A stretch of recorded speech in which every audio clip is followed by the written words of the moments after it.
Parce qu'il y a tout pour l'être. Il y a tout. La Bible dit qu'il est gentil. La Bible dit qu'il est doux. La Bible dit qu'il est bon. Je ne vois pas pourquoi quand on irait ailleurs.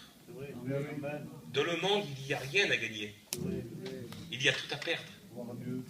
Et Jésus est celui qui est venu dans le monde pour quelque chose, pour un but bien précis.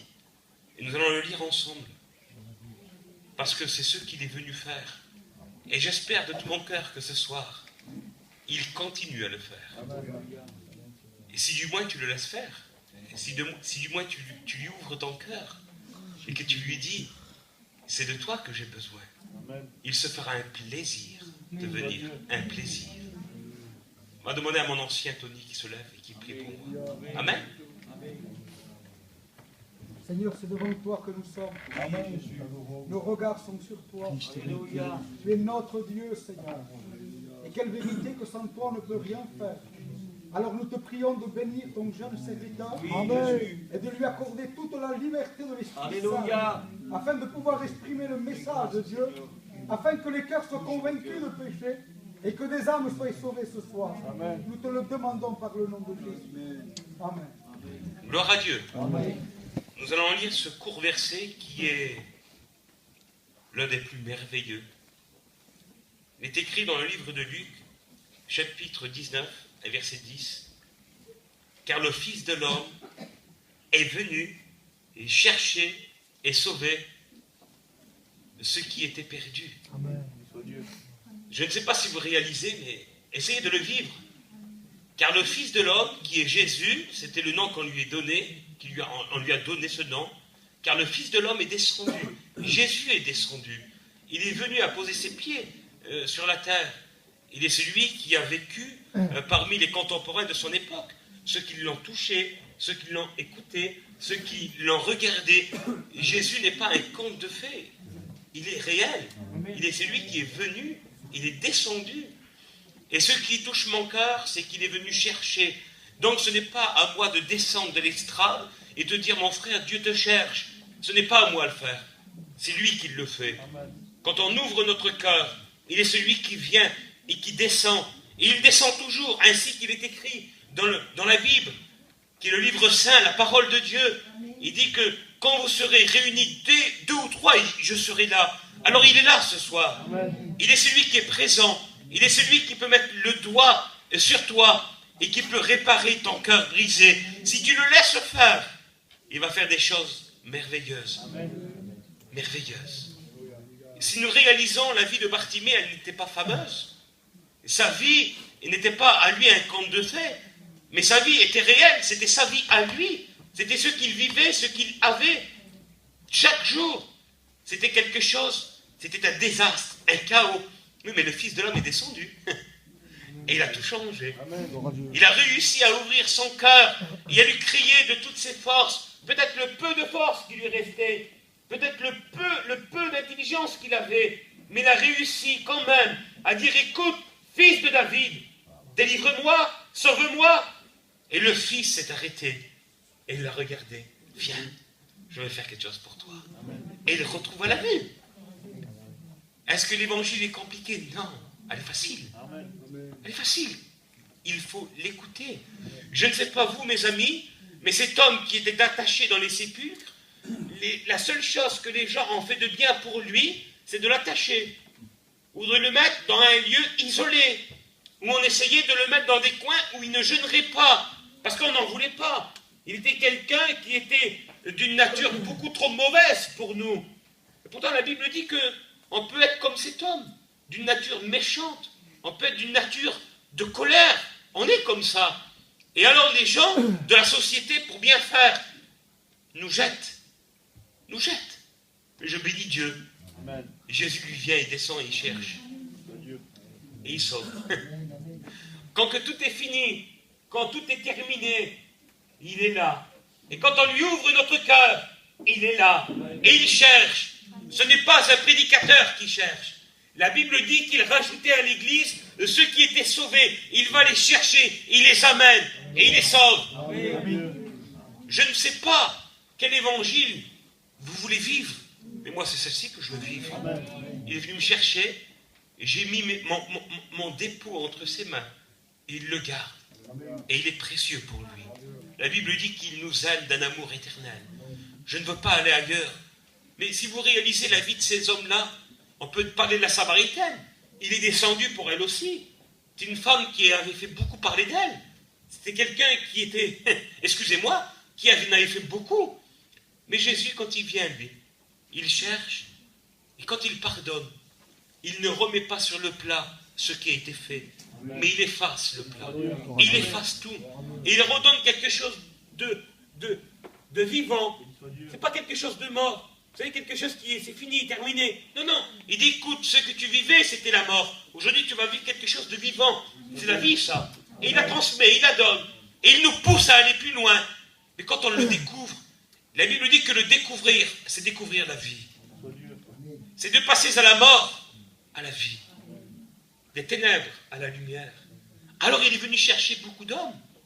Il est venu me chercher à moi. Et il m'a trouvé. Il m'a trouvé. Quand j'en avais vraiment besoin. Où tout était néant autour de moi. Tout était un chaos. Parce que le monde avait fait son effet. Les ténèbres avaient fait sa misère. Et la misère était devenue tellement grande. J'arrivais même plus à voir. Je tâtonnais dans le noir. Et je bénis Dieu. Il est venu, il a tout éclairé. Je lui ai livré ma vie. Je lui ai fait confiance. Et mes amis, il ne m'a pas déçu. Peut-être, certes, je l'ai déçu. Mais lui ne m'a jamais déçu. Il est toujours là, il est toujours présent. Il est venu chercher. Ça serait beau ce soir qu'il te cherche à toi. Qui n'a jamais fait l'expérience avec Dieu? Qui n'a jamais ressenti la présence de Dieu dans son cœur? Qui ne lui a pas encore donné sa vie? Qui lève sa main? Vous êtes tous chrétiens? Tous? Vous me faites peur. Vous me faites peur. C'est pas grand-chose, hein, de dire Seigneur, moi j'ai rien fait avec toi, je ne sais pas qui tu es. Mais si tu es là ce soir, est-ce que tu veux de moi? Il te dira, moi je veux de toi. Je le veux. C'est simple, hein? C'est pas compliqué quand même. Je ne veux pas être compliqué. J'ai appris que être compliqué, c'est perdre les gens. Malheureux, hein? Mais être, voilà, comme ce soir, Jésus t'aime. Et c'est ce que tu dois comprendre, entendre. Il t'aime. Il a tout fait pour que tu sois là. Et il fera tout ce qui sera possible et nécessaire pour que tu arrives et que tu essayes à l'accepter. Parce que Jésus a un plan, bien entendu, c'était le plan de la grâce. Mais il sait que derrière le plan de la grâce, quand que la porte va être fermée, ça sera des sentences et des malédictions. Et il ne veut pas que tu passes par là. Il aura tout fait.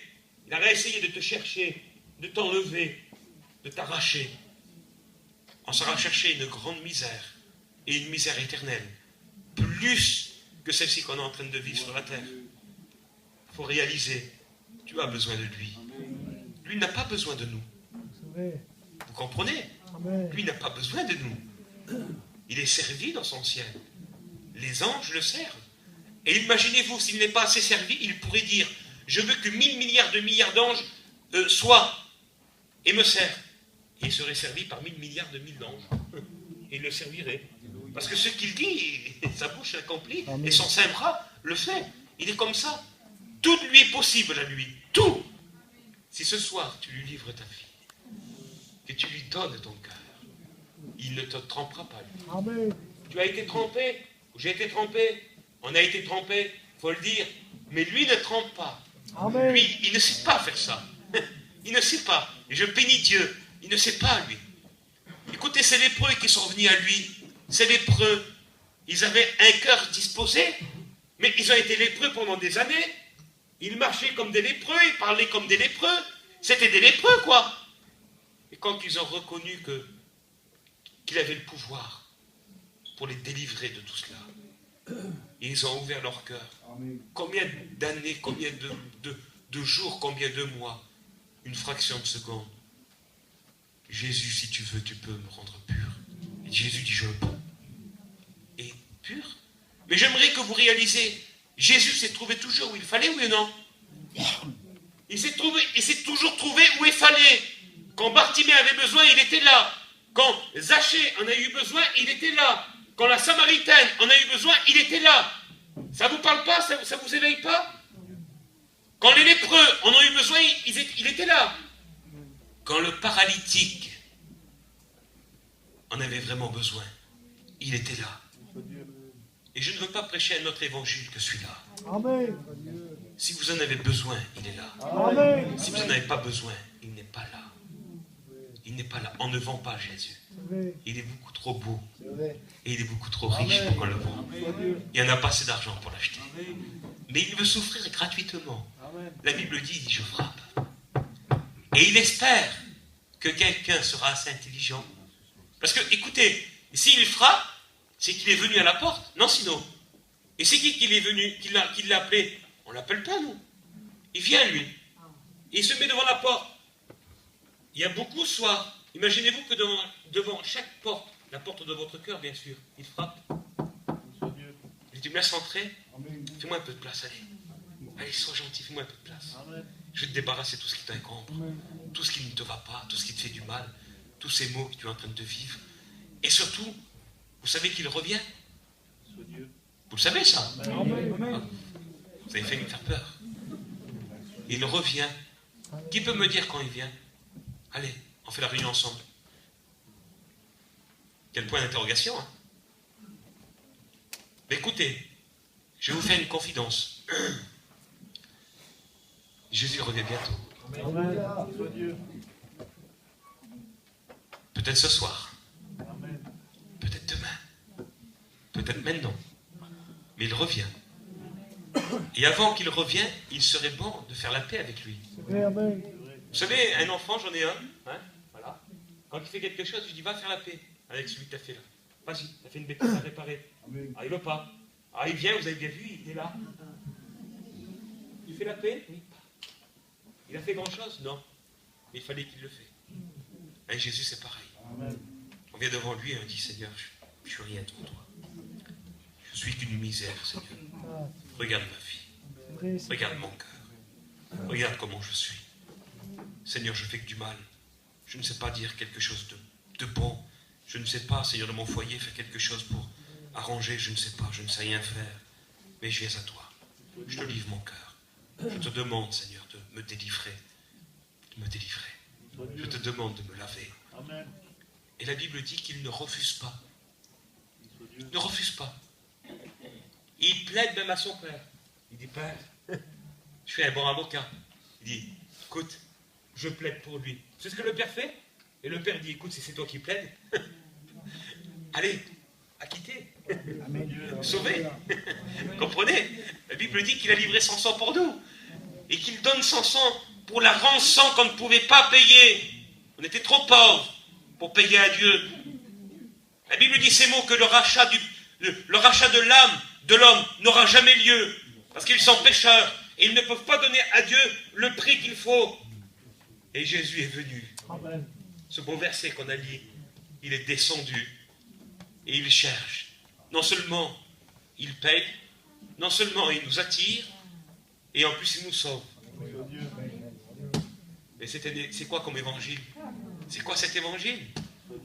C'est l'évangile qui sauve. Amen. L'évangile qui bénit. Vous voulez autre chose que ça? Non, hein? Non. Vous savez, il y a une histoire qui nous relate cela. Cet homme avait payé un billet dans une embarcation. Hein? Il partait pour quelque temps. Et cet homme est celui qui est resté pendant des jours et des jours sans alimentation et sans nourriture dans le bateau. À un moment donné, les temps ont passé, peut-être 8 jours, 10 jours, cet homme-là n'avait plus de force pour se lever. Et il allait mourir. Il allait mourir. Et quelqu'un, un matelot, est venu. Il dit, mais qu'est-ce qui vous arrive? Il dit, j'ai faim. Mais il dit, faites-moi votre billet. Dit-il. Et sur le billet était marqué tout à volonté. Tout. Les repas, tout. Tout. Frères et sœurs, vous vous privez de quelque chose de grand. Vous êtes sur vos chaises. Et la vérité, ne paraissait pas. Ça ne sert à rien. Parce que déjà qu'on est des bons gitans, c'est vrai. On sait en dire, mais on ne va pas mentir à Dieu. Surtout pas ça. Il n'aime pas. Si vous serez comme il n'aime pas ça, il a horreur du mensonge. Parce qu'il dit que le mensonge, la Bible dit que c'est Le prince du mensonge, c'est le diable.